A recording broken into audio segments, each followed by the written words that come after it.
Balu car దిగి వెనక్కి వెళ్తాడు. అక్కడున్న మీనా కూడా కారు దిగి ఏవండీ అని పిలుచుకుంటూ వెనక్కి వెళుతూ ఉంటుంది. అక్కడున్న అరుణ్ చూసి బాలుని నువ్వా అని అంటాడు. ఇంకా బాలు అవును, నీకు తొందరగానే ఉద్యోగం వచ్చేసిందా? కనిష్టం 6 నెలలైనా సస్పెండ్ చేస్తారనుకున్నాను అని చెప్తాడు. ఇంకా అరుణ్ నుండి ఈ యూనిఫామ్ మళ్ళీ వచ్చిందంటే అది నీకోసమే అని బాలుకి వార్నింగ్ ఇస్తూ ఉంటాడు.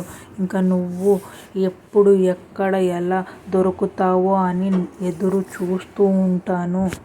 ఇంకా బాలు ఇప్పుడు నా సిఆర్తో నీ బుగ్గీని గుద్దేశాను కదా, సిపిఆర్ పట్టుకోలేదు కదా. ఇంకా అరుణ్ నుండి ఇది పెట్టి కేసు నిలబడదు. మినిమం 6 నెలలైనా ఉండేలా బుక్ చెయ్యాలి అని అది నా కోరిక.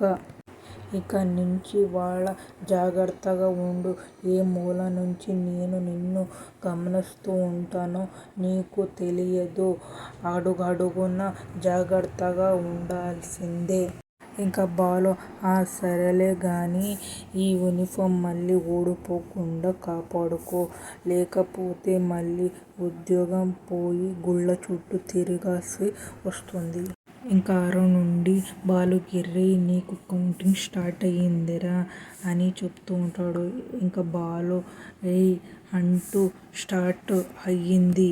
ఇంకా అరుణ్ నుండి రేయ్ అంటూ మీదకి వస్తావా అని అంటాడు. ఇంకా బాలు నుండి పోరా అని చెప్తాడు. ఇంకా అరుణ్ నుండి రేయ్ మర్యాద తక్కువ చేస్తావా అని చెప్తాడు. ఇంకా మీనా ఉండి రమ్మంటున్నాను కదా అని చెప్తుంది. ఇంకా బాలు నుండి ఆగు మీనా అని చెప్తాడు.